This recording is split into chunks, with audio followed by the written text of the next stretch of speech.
Hey, what's up guys? Thanks for stopping by the channel. So for this video, we're going to be talking about a really cool dive watch from the micro brand Nodus, who are actually based in the US in Los Angeles. And they really are a bunch of watch nerds. And they look to design and manufacture watches that have a lot of great specs and are usually packaged under $1,000.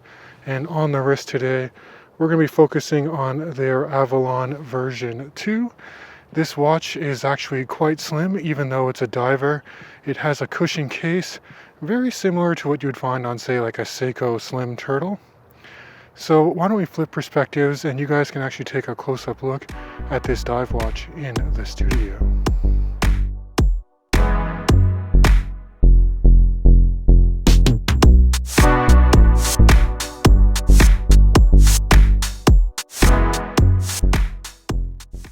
Alright, I made it back to my studio, so now we can get this watch in the hand and talk a little bit more about the Nodus Avalon version 2.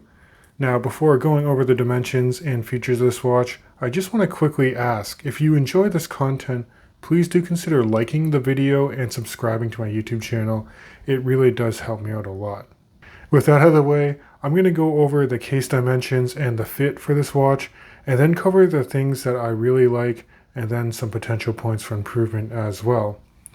If you're looking purely just at the case dimension, the diameter between my fingers here is around 43.3 millimeters, although if you're actually just grabbing where the bezel lies, it's only 42 millimeters.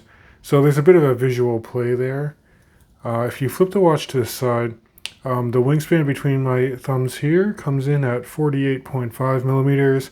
And then in terms of total thickness, I'm measuring 13.2 millimeters, which is fairly thin for a 300-meter diver. And that's grabbing the screw-down case back that has a nice oil-pressed Avalon sword, and then to the top of a nice flat sapphire crystal that carries anti-reflective treatment on the underside. I'll also quickly note that the OEM bracelet sits between 20 millimeter lugs. The bracelet is very robust. It's an H-link style bracelet that has a bit of a taper down to 18 millimeters before you hit the Nodus signed clasp. The clasp is nicely finished and it just has a twin trigger releasing mechanism here.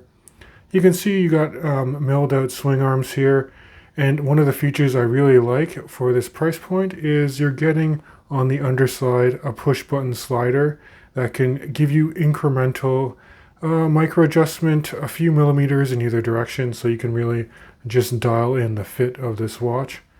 Here's a quick in-studio wrist shot, just to show you how this watch would look like on a 7.5-inch wrist. That's 19 centimeters in circumference if you use the metric system.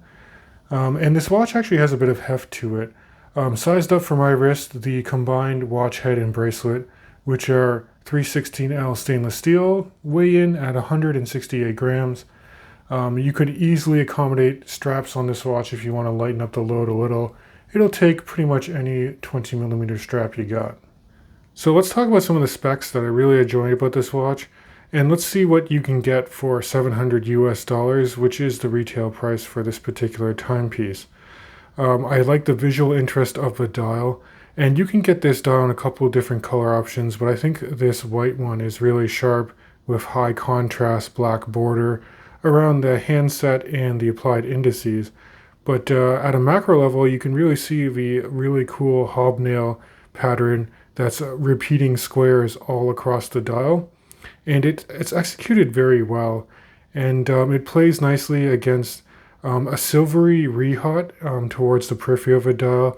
And there's just some subtle pops of red color that work very well at the cardinal positions of the minute track on the rehaut at the 12, 3, 6, 9.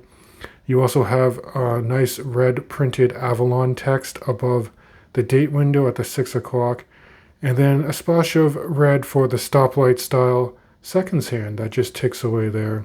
Another feature I really like is not just the legibility during the day, but during the night, because this watch is loomed up with X1 grade Swiss Superluminova on the applied hour markers, the broadsword style hands, and this ceramic bezel insert is also loomed. So I'll show you guys a quick lume shot now because the lume on this watch is extremely potent. So getting orientation to tell the time is going to be no issue whatsoever in the dark. And then if we get back to the bezel insert itself, it's a nice coin edge style bezel, but Nodus actually puts this bezel insert on some ceramic bearings. So the action is extremely crisp and very precise. Somewhat tight, but take a listen.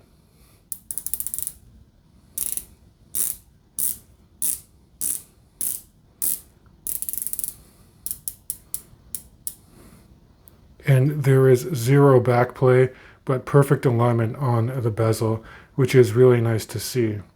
Now if we move away from the dial and the bezel, Nodus did a very nice job with finishing on this watch. You have some very nice radial brushing on the hoods of the lugs here, and then a nice polished transitional bevel line that runs the length of a cushion style case. You do get an oversized Nodus signed crown, which is of course screwed down to aid in that 300 meter water resistance rating. There's absolutely no wobble, and the crown is nicely gnarled, so it's very easy to manually wind this automatic movement, which by the way is a Miyota 9015.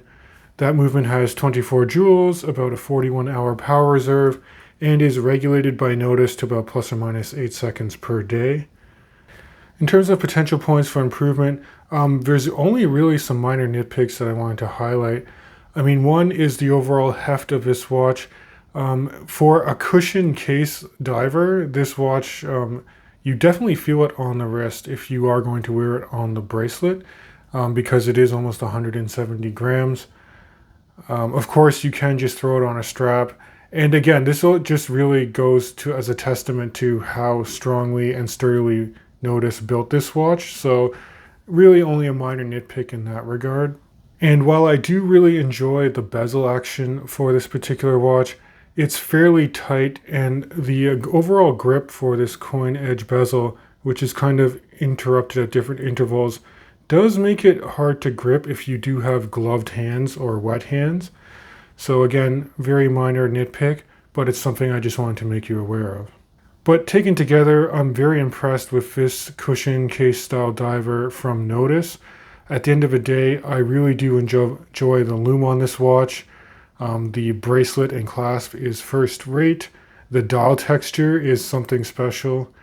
And in terms of competition, I did mention at the start of the video, I immediately thought of a Seiko Slim Turtle. The one with the white dial is very similar in terms of a dial layout, the stoplight seconds hand. But the price for the Slim Turtle is around $1,000 US, and you're only getting 200 meters of water resistant, and I don't even think the bracelet is as good as you're getting on this Nodus here. But as always guys, I'd love to hear your thoughts on this particular dive watch, and if you would consider picking one up in the future. So that's going to wrap up this review for the Avalon version 2, and as always, I can't wait to catch you guys in the next video.